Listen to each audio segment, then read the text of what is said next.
Hi, today we're talking about milestones and dining etiquette. Gigi, I have a few questions for you about some milestones. I have a 2-year-old named Peyton, and when we go out dining, he likes to take his napkin and throw it on the ground because he thinks I'm trying to tell him it's time to go to bed. How can I get him to understand that this is for dining, it's not his blanket? Well, you're absolutely right. At 2 years old, they could very easily get their blanket mixed up with their napkin. So a really fun way to teach a 2-year-old, 3-year-old, all the way up to 5-year-old maybe, is to take one of their favorite animals, maybe a bear or something along that line, and do a little bit of role play. Role play is a great way to teach children most any type of manners if you can figure out what to do. And let them be the one catching them doing something right or wrong. So you're teaching at the same time. It's really a fun way to learn. Okay, very good. What about children that are a little bit older, say 5, 6, 7, they're rambunctious, they really don't want to be sitting in that chair, there's so many things going on. How can we coax them into sitting in their seats or get them to stay there? Well, that's also a very typical complaint that we hear along the way in club etiquette. And so catch them when they're sitting and they're eating. Catch them when they're doing something right. Anytime we can, we want to do positive reinforcement, and sometimes it's a painful, teachable moment. It might be very difficult to find that if you have one who gets up all the time, which I do. I have a son who's 22 years old and he still kind of does that, and he doesn't mind my sharing that with everyone. But you choose those teachable moments, and that's when you pounce in and you do that positive reinforcement. Okay, very good. Mm-hmm. Then the children that were in the age range, the preteens, your 10-year-olds to about 13-year-olds, how could we get them not to bring their cell phones, their iPads, all those other gizmos to the table? Oh, that's a tough one, because a lot of parents don't even realize what some of the etiquette is around cell phones.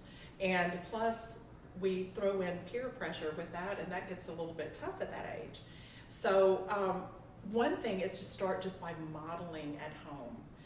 It doesn't matter if the entire family's together. Pick 2 or 3 days, have dinner at the table, and don't allow any electronics, any toys at the table, and have a real conversation. That would be different, wouldn't it? That would be an amazing idea. A real conversation. And what we're finding, I teach adults as well as children, and a lot of the new hires don't even know how to carry on a conversation. So companies are hiring me to go to the company and teach them how to converse and look people in the eye and talk that way, because it's the thumb generation and the electronic generation. So it's good to start practicing that at home when they're young. That's a great idea. Thank you for sharing, but I have more questions for you. Okay. Well, actually, I need you to share some more of your information. Well, another thing is you were talking about the children at certain ages, and we're talking about milestones. So what I'd like to do is maybe talk about some things to expect and not to expect at certain ages. So why don't we go ahead and start with the younger ones.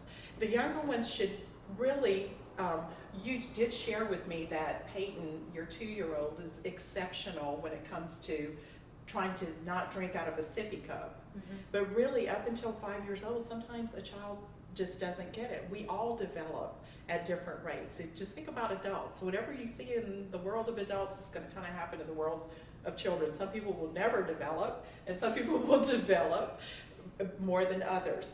And Peyton is really kind of ahead of the curve from what you've told me. But you can practice at home with paper cups is one thing, so they don't break a cup and don't hurt themselves. And then just, it's one of these things that they do little by little. The other thing is that when they're 2 years old, 3 years old, 5 years old, they might not know how to hold a knife and fork properly. You probably don't want them to hold a knife because their motor skills are still developing. They don't have those motor skills, whereas by the time they're teens, they should know how to eat from the outside in. And that's, if they don't know what knife and fork to use, they need to know that it's the one that's furthest away from the plate, and where everything, if there's a fork or a spoon in front, that's for dessert and all those types of things. They should know how to take cues from a host or hostess. Whereas when they're maybe in that mid-range, 7 to 10, that's when they learn who a host or hostess is and that it's not a Twinkie. It's not a hostess Twinkie, which is not here anymore. But that it's a hostess is something, and then eye contact when they're having conversations with people. Well, one thing about children is knowing not to interrupt or when they should speak. Like when you start teaching that to them. Because a 2-year-old, they don't really understand telling them to be quiet. That hurts his feelings. It's very developmentally correct for a 2-year-old to be in their own world. It's the all about me phase. And again, so people outgrow that faster than others. But that is typical. So knowing that going in, you kind of know what to expect, and you know you're trying to transcend them into the next level. So just knowing what to expect. So interrupting, one technique is, let's say we get a lot of complaints from parents whose children interrupt while they're on the phone. Does that happen to you with Peyton? Mm-hmm. Like, Mom, give me this now, because it's all about them. Yes. And so a technique is this. Do you mind my paw in your hand? Mm-hmm. To train them to do this when you're on the phone, and to do like just a minute, rather than coming in and everything's an emergency. And it's trained. You have to go back and forth. Again, role play is a great thing. You could do it with them and let them be the parent. You do reverse role play. Okay. Mm-hmm.